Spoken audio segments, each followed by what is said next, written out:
The 2022 Ekiti State Gubernatorial election will take place on June 18, 2022.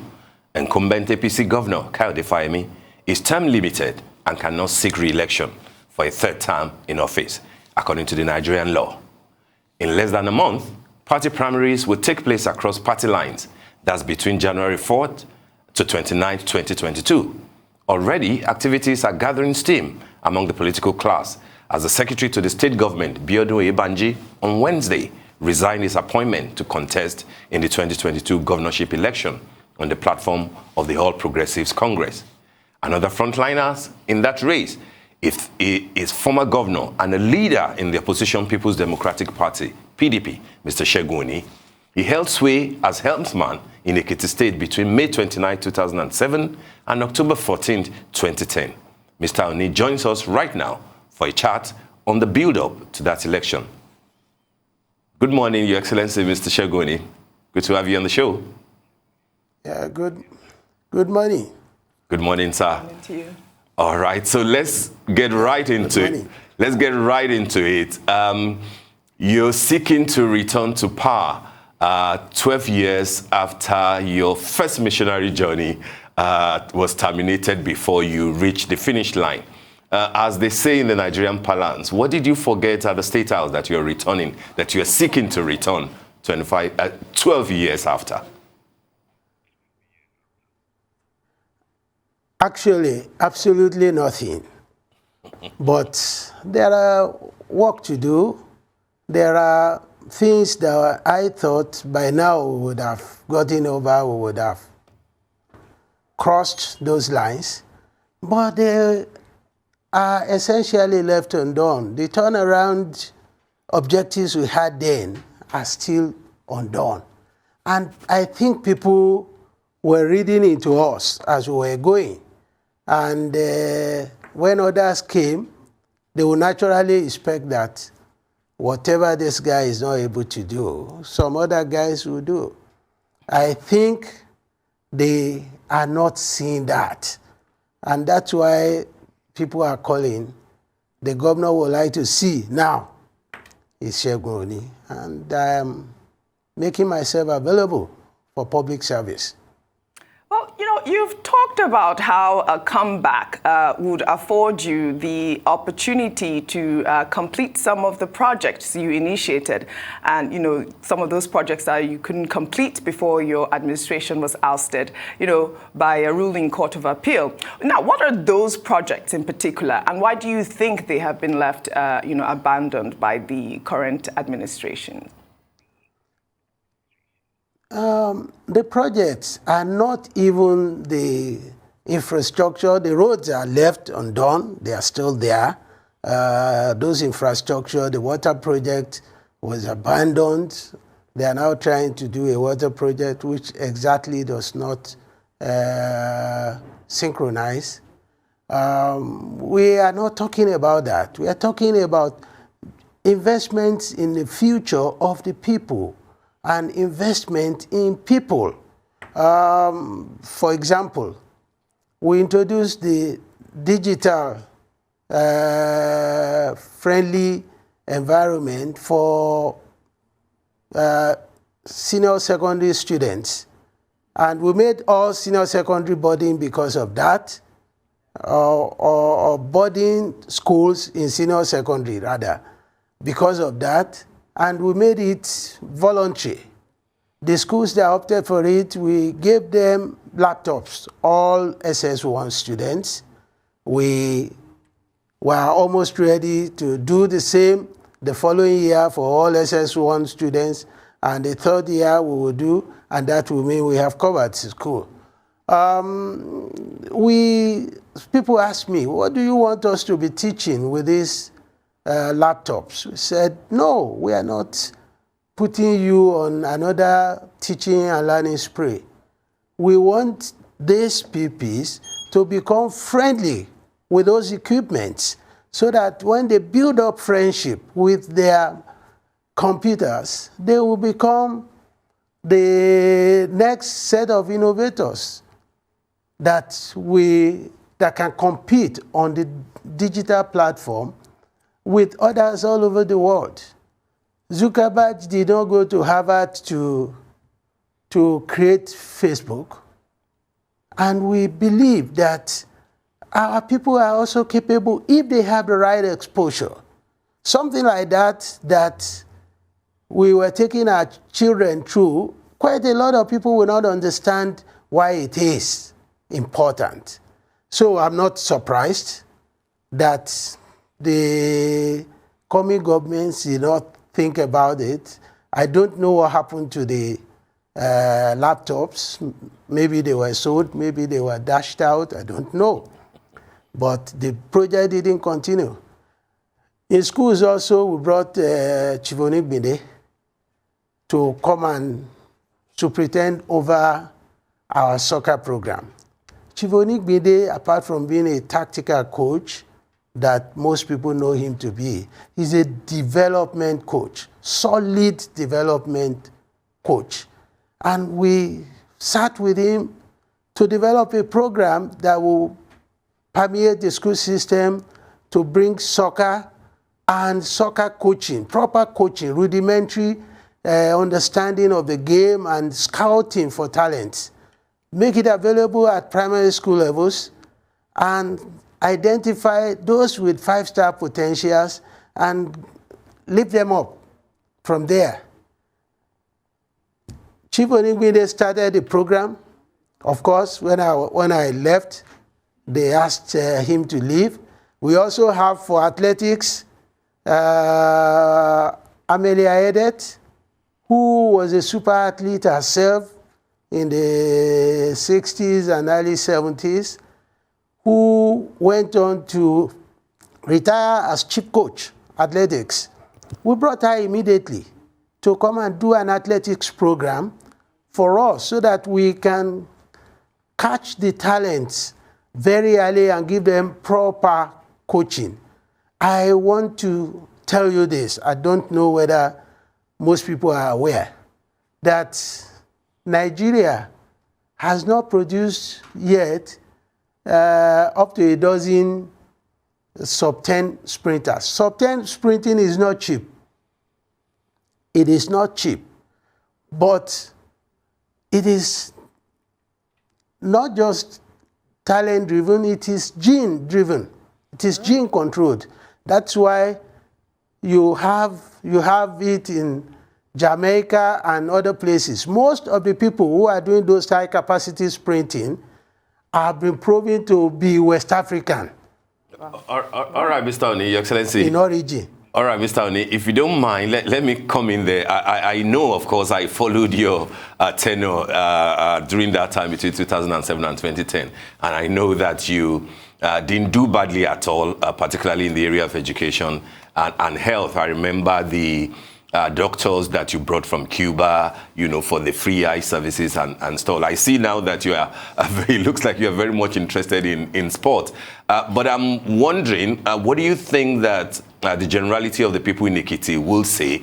Because you sound to me like you are saying nothing has happened in Ekiti since you left 11 years ago. Bear in mind that somebody from your party returned to power, Kayode Fayemi, had 4 years.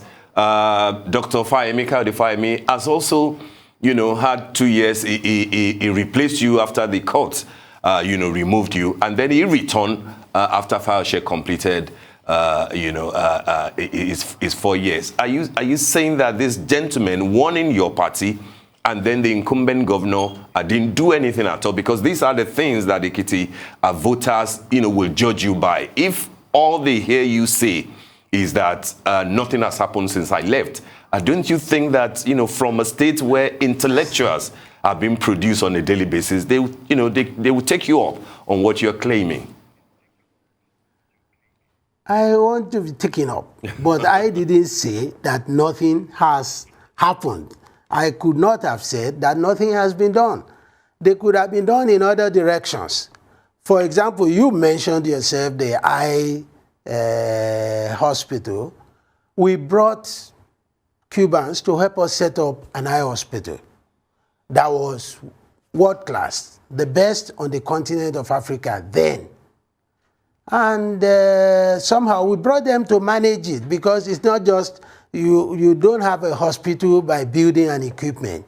You have a good hospital by processes also that should run the hospital so that you optimize the value of the building and equipment. We brought that. And immediately after I left, they asked the Cubans to leave. They left. And of course, because there was not a proper handover process, they left. And the place is now a shadow of what it used to be. We don't have the passion for continuity. We don't, and I kept saying, if any government wanted me to come and explain what I did and the thinking behind it, I was ready to make myself available. But I must say that it is not everybody that will key into your thinking. And it is not everybody that will key into your motives and objectives. But other governors did their own. But the areas that are more important to me are the areas that touch on people and the future. You can easily make roads. Once you award a contract to a good contractor, he will finish it once you keep paying. But if you have an I program, like you have reminded us about, it must be followed up diligently. You must have the equipment, the processes, and also the motivations. And of course, you should promote it. We have started to receive people then from outside Nigeria coming for eye care. And that is like putting Ekiti on the small map.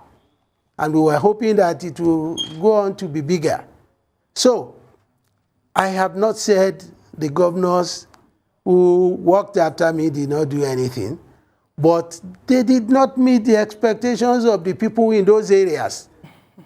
And that is probably why the people are saying, oh, it's Segun Oni we want now. All right, Mr. Segun Oni, we'll have to go on a very quick break, and when we come back, we'll continue on the conversation. So please stay with us.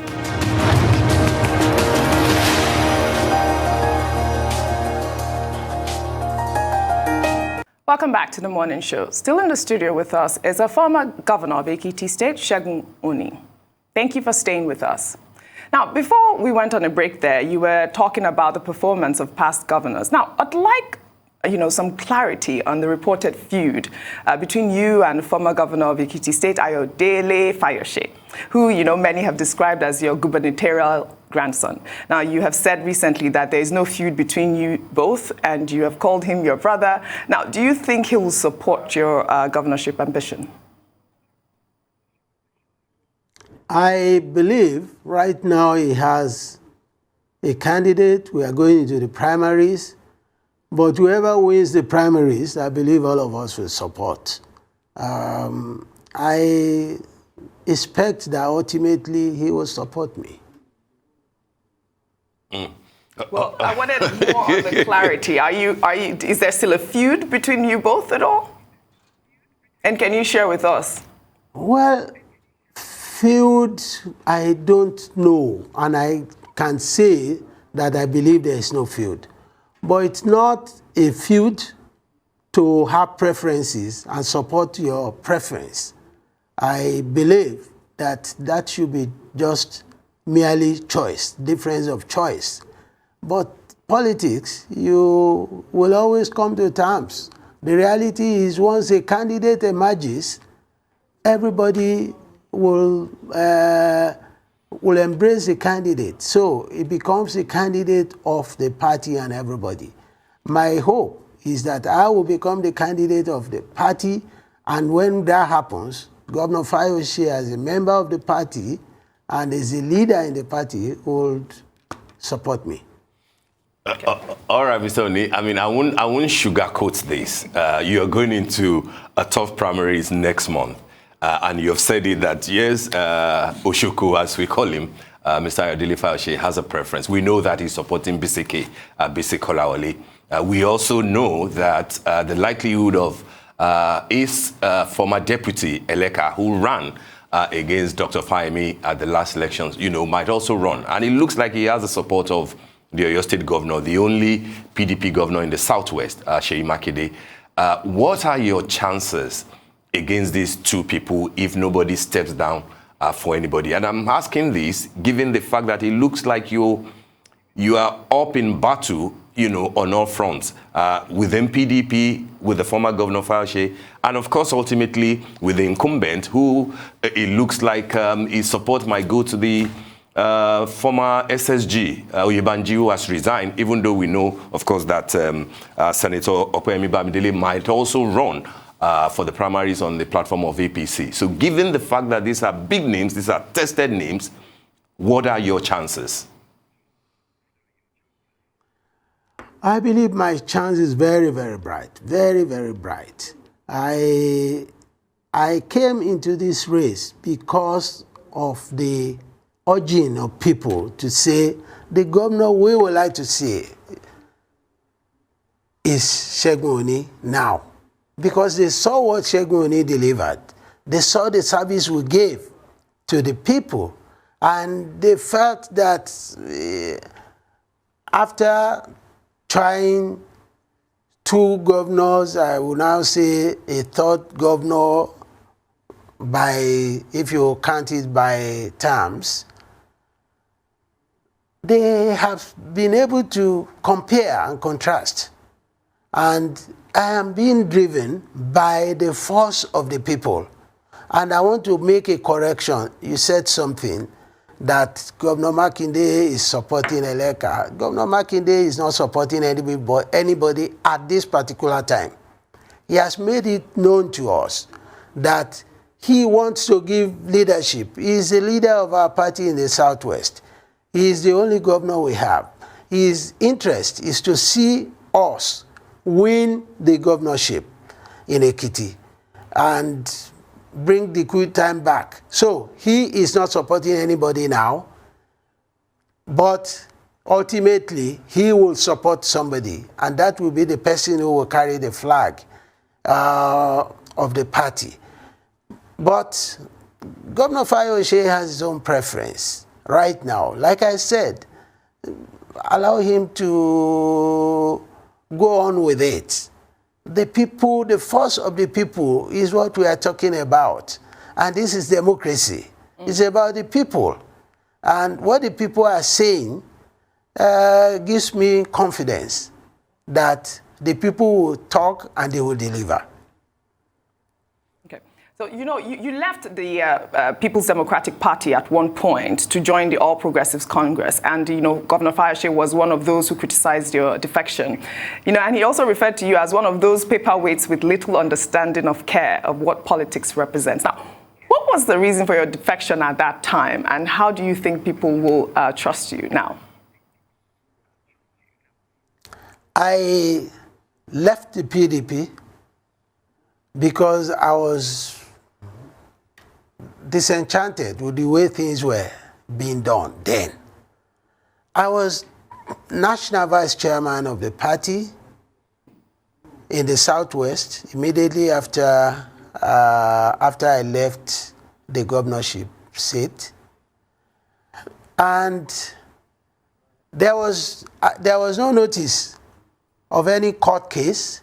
So we had a case that was without defense, and suddenly papers were brought that the court had removed me. We had a congress in Osogbo that was without any rancor, where everybody participated, everybody that should be there. And suddenly, somebody crafted a court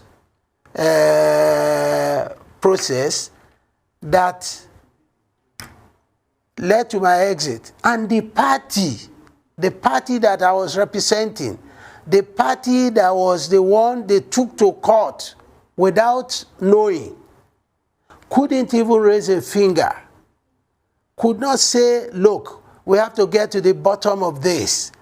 How come we did not know? Who represented us and who authorized our representation, and so on. It's the kind of jankara that people do, taking somebody to court behind him or her. But the party did not do anything.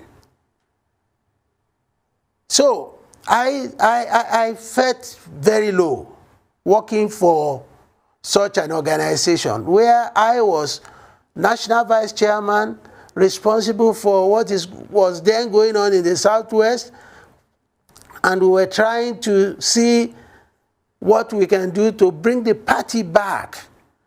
I was responsible for everything as far as the Southwest regional office was about then. We had no funding from anybody, except for one of the ministers who gave us 5 million at a time. No other person gave us a kobo.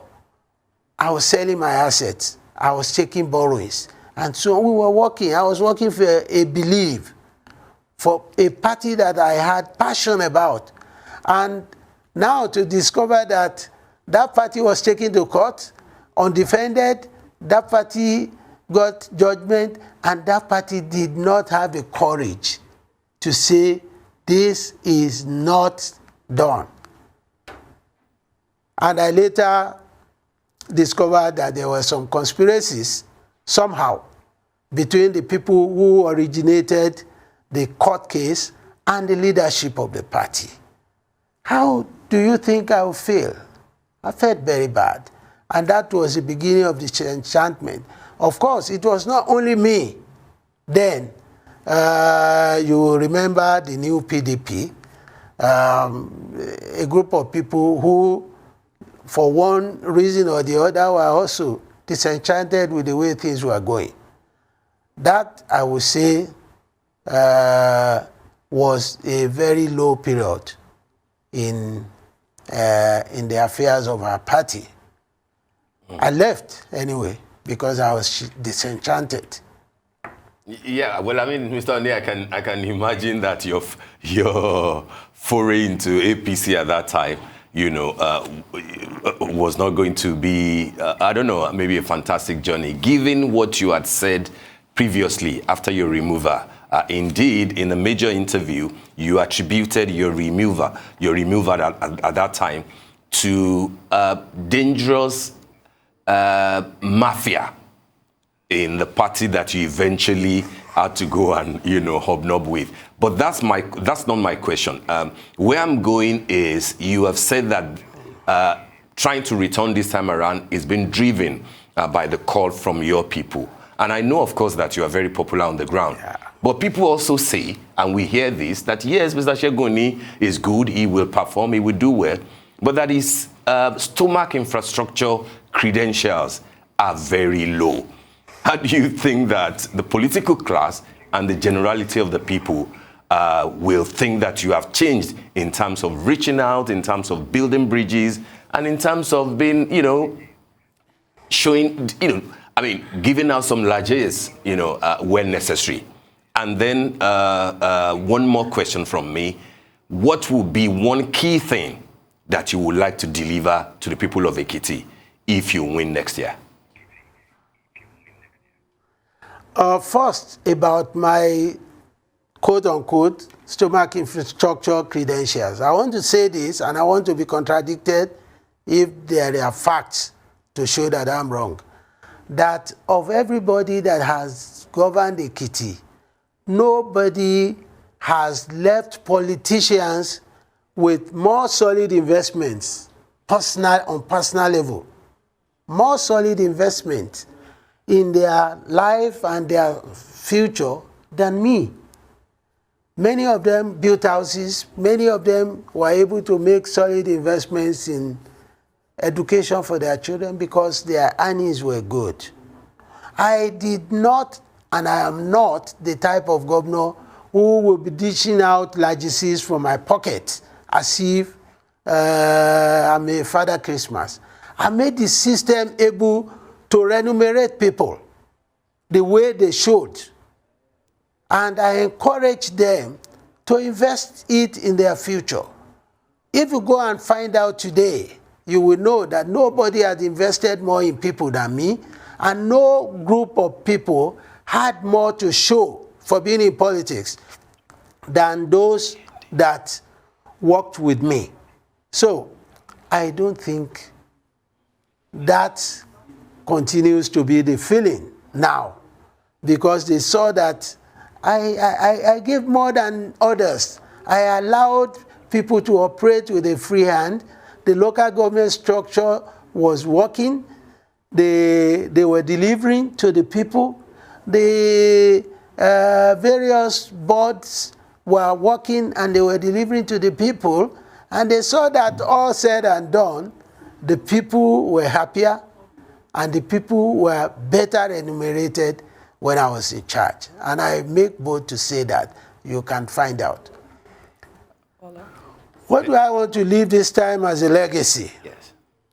I will want to see an Ekiti that begins to stand on a way to financial capability, on a way to stability of processes. And of course, I will pray that once I'm there, I'm able to also deliver a successor who will continue along the lines. Because some of these things are very difficult to entrench within 4 years. But once we have succession, I believe that will be done. So I want to deliver an Ekiti that will be on the path to self-sustenance, that will not be looking at Abuja even for money to pay salaries. Regardless of who emerges at the primaries, going into the election proper, what do you think, in your own assessment, that this will come down to between APC and PDP? Will it be about what the parties stand for, or will it be about individuals? I'm bearing in mind that APC will be going ahead with a bit of an advantage. One, your election is coming before the general elections in 2023. There is an incumbent governor who is very popular, who is also being touted as a potential presidential candidate. What will determine, in your own opinion, who will govern Ekiti State after Dr. Kayode Fayemi? People's satisfaction will determine where the votes will go. Somebody who is not sure of 1 meal a day will listen to some of what you have said and just believe that they are rhetorics. The people will determine whether they are better off now than before. And because they have seen an era to compare to, an era when people were not going empty on the street, where people had hope and they were beginning to realize their potentials gradually. They had an era to refer to. And that's why the popularity you talk about is not the popularity of the media, is not created by advertising. And of course, everybody knows I don't have the money to invest in heavy advertising. It is created by the people's love from what they saw, from what they believe will happen. And this is not going to be a difficult election for us, because the people will speak. And once they speak, that is it. And I believe that the best for us as politicians is to be prepared to allow the people to speak, because that will mean stability. Well, all right, Mr. Segun Oni, thank you very much for joining us on the morning show today, and we wish you good luck. Thank you very much. Thank you. Thank you very much.